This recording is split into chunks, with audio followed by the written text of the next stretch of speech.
আমার প্রিয় শিক্ষার্থী বন্ধু, আজকের এই ভিডিওটি আমার সেই সকল প্রিয় শিক্ষার্থী বন্ধুদের জন্য যারা এবছর অর্থাৎ 2026 সালে ক্লাস 9-এ পড়ছো। আজকের এই ভিডিওতে আমরা দেখে নেব ক্লাস 9-এর উপপাদ্য, উপপাদ্যের প্রয়োগ এবং সম্পাদ্য সাজেশন। মাত্র 3টি উপপাদ্য, কয়েকটি উপপাদ্যের প্রয়োগ এবং মাত্র কয়েকটি সম্পাদ্য করলেই তোমরা কিন্তু প্রত্যেকটি এই সাজেশন থেকেই কমন পাবে। তো চলো বন্ধু, দেখে নেওয়া যাক কোন কোন উপপাদ্যগুলি 2026-এ সেকেন্ড সামেটিভের জন্য ইম্পর্টেন্ট। বন্ধু, ক্লাস 9-এর সেকেন্ড সামেটিভের জন্যে 3টি উপপাদ্য তোমাদেরকে অবশ্যই করে খুব ভালোভাবে প্র্যাকটিস করে যেতে হবে। 1 নম্বর হচ্ছে উপপাদ্য 20, পাতা নাম্বার হচ্ছে 124, উপপাদ্য 23, পাতা নাম্বার হচ্ছে 178 এবং উপপাদ্য 24, পাতা নাম্বার হচ্ছে 182। এই 3টি উপপাদ্য তোমরা কিন্তু খুব ভালোভাবে প্র্যাকটিস করে যাবে। এই উপপাদ্যটা করতে পারলে, অর্থাৎ উপপাদ্যের উত্তর করতে পারলেই কিন্তু তোমরা 4 নাম্বার অবশ্যই পেয়ে যাবে। বন্ধু, এই 3টি উপপাদ্য খুব ভালোভাবে প্র্যাকটিস করার পর আরও একটি উপপাদ্য তোমাদের দেখে যাওয়ার কথা বলবো, যেটি হচ্ছে উপপাদ্য 26, পাতা নাম্বার হচ্ছে 190। কত নম্বর উপপাদ্য বন্ধু? না, উপপাদ্য 26 আরেকটি উপপাদ্য। আমি আশা রাখছি যে প্রথম 3টের মধ্যেই কমন আসবে, কিন্তু আমি আরও একটি উপপাদ্য দেখে যাওয়ার কথা বলবো, যেটা হচ্ছে উপপাদ্য 26, পাতা নাম্বার হচ্ছে 190।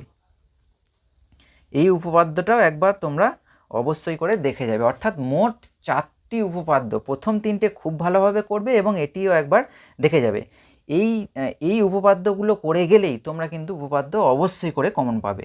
বন্ধু, এবার আমরা দেখে নেব উপপাদ্যের প্রয়োগ। উপপাদ্যের প্রয়োগে বন্ধু, এই যে উপপাদ্যের প্রয়োগ 5, পাতা নাম্বার হচ্ছে 126, প্রয়োগ 8, পাতা নাম্বার হচ্ছে 128, প্রয়োগ 12, পাতা নাম্বার হচ্ছে 189 এবং প্রয়োগ 8, পাতা নাম্বার হচ্ছে 188। এই 4টি প্রয়োগ তোমরা খুব ভালোভাবে প্র্যাকটিস করে যাবে।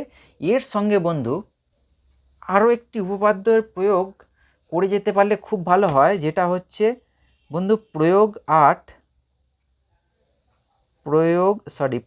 7, পাতা নাম্বার হচ্ছে 128, পাতা নাম্বার হচ্ছে 128। অর্থাৎ প্রথম 4টে প্রয়োগ আমরা খুব ভালোভাবে প্র্যাকটিস করে যাব। তারপর যদি মনে হয় যে আরও প্রয়োগ করতে পারবো আমি, সেক্ষেত্রে আমি বলবো প্রয়োগ 7টা করে যাওয়ার জন্যে।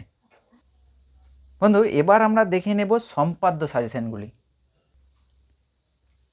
বন্ধু, কোষে দেখি 13, দাগ নাম্বার এখানে পাশে লিখে রেখেছি 2, 3 এবং 5, যেটা হচ্ছে পাতা নাম্বার হচ্ছে 197।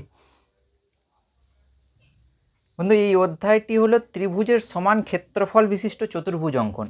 প্রত্যেকটা অঙ্ক একদম ধরে ধরে কিভাবে অঙ্কন করতে হবে এই চ্যানেলেই করা আছে। সেই ভিডিওগুলির লিঙ্ক আমি ডেসক্রিপশন বক্সে এবং ভিডিওটির শেষে দিয়ে রাখবো। কোনো অঙ্কে যদি তোমাদের কোনো সমস্যা থেকে থাকে বা কিভাবে অঙ্কন করতে হবে এটা যদি জানতে চাও, তোমরা একবার ভিডিওটি দেখে নিতে পারো। একই সঙ্গে বন্ধু, কোষে দেখি 14, যেটা তোমাদের পাতা নাম্বার হচ্ছে 201, এখান থেকে 8এরটি হচ্ছে পঞ্চভুজের সমান ক্ষেত্রফল বিশিষ্ট ত্রিভুজ অঙ্কন 5, 6 এবং 2, অর্থাৎ হচ্ছে চতুর্ভুজের সমান ক্ষেত্রফল বিশিষ্ট ত্রিভুজ অঙ্কন। এই সম্পাদ্যগুলিও কিন্তু একদম ধরে ধরে সহজভাবে বোঝানো আছে, তোমরা একবার দেখে নিতে পারো।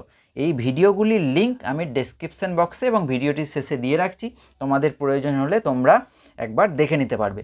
বন্ধু, পরের ভিডিওতে আমরা দেখে নেব রাশিবিজ্ঞান, পাটিগণিত এবং বীজগণিতের সাজেশনগুলি। তো ততক্ষণের জন্য তোমরা খুব ভালো থেকো, খুব মন দিয়ে পড়াশোনা করো। Good bye.